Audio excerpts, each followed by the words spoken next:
What's cracking, cousins? I got part two. So, just drop the bombshell on y'all as the people listening. Know that King is actually Christian, who was born a female. Gina is pregnant. King knows that them babies ain't his. Gina has a worry if the babies are his, but won't speak on it. Both of them are carrying secrets, but it's soon to explode. Let's continue. So, Gina ends up having a baby boy. And at the hospital, when the baby came out, she thought the baby really looked like King. So in her mind, she felt, okay, it's not my ex, it's King's baby. But King, knowing that them wasn't his babies, he still went along with it because that's an image he's trying to portray. The family starts questioning because one thing about the ex, he has Gina's family in a chokehold. They love him. Now, Gina's ex, he was abusive. He did a lot of cheating and manipulating and narcissistic things. And she really clinged to King because it was finally away from the ex. I know it's a tongue twister. So the family starts questioning her. Hey, is this baby even King's? Because this baby looks like such and such. Her wanting them to drop it and not involve him, she says, hey, we got a DNA test. The baby is King's. Well, while she was pregnant, the ex was in jail. So after having the baby's like maybe 2 months old. She's done told the family, hey, this is King's baby. The ex gets out of jail and he pops up mysteriously. The ex is like, you know them as my babies, but she keeps swearing to the ex, no, me and King got DNA. This baby is his. And she asked him, can you please just back off and allow me to live my life? Because he was so wrapped up into Gina, he agreed. But we all know them crazy exes don't be minding.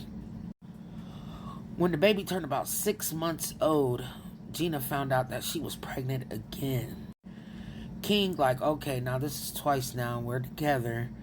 This ain't my baby. He starts questioning her. Like, are you sure this is my child? Her swearing up and down, yeah, this is your baby. This is your baby. Woo, woo, woo. But again, this is an image that King is trying to keep, so he goes along with it. At the first baby's birthday, his first birthday, they throw a party. The ex pops up. The ex finally took a look at the baby for the first time since the baby's been born and was like, oh yeah, this is mine. So, he starts tagging her, talking stuff like, hey man, them babies is mine, which caused the commotion between him and King. So while she's pregnant with the second child, of course she's fighting with the ex. And King is acting a little funny, but he's trying not to because, again, this is an image he's trying to portray. Gina ends up having another baby boy. So that is now 2 baby boys that belong to King and Gina. Someone back home ends up catching wind. And instead of putting the full story together, they just thought, hey, Chris had babies. So Chris's mom thought, oh, wow, IVF. I'm going to be a grandma. So she starts tracking Chris down. Somehow, someway, she ends up finding the information that she's looking for, and she pulls up on Chris.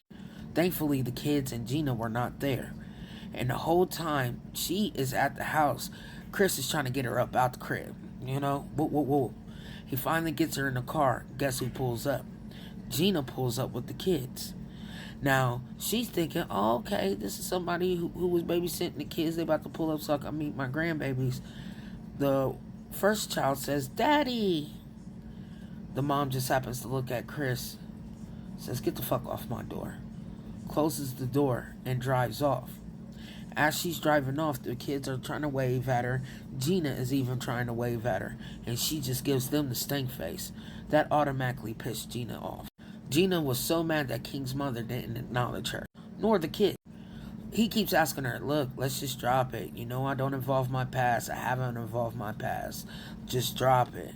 But Gina, being a girl, she didn't drop it.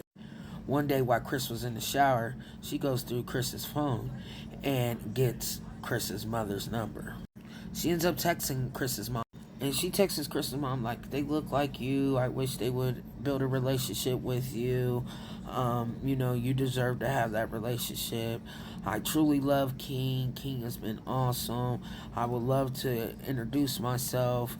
I'm not sure what happened and why you didn't stop, but if you can, please, let's build a relationship. Sends text. It took a couple days for King's mom to reply to her. The text read, and I'll read it word for word. It took me a while to find the words to speak. Please stop calling my child King. The name is Christian. Due to therapy, it took me a while to find the words to speak. Please stop calling my child King. The name is and is going to forever be Christian. And even though that baby is beautiful, that baby does not belong to my child. Any grandma would be happy to have that child, but please stop forcing a child on my child. Now, I don't think I need to tell you what is going on, but you have some questions you need to ask Chris, and ask them fast. Please lose my number and do not ever try to contact me again, you delusional bitch. Like for part 3.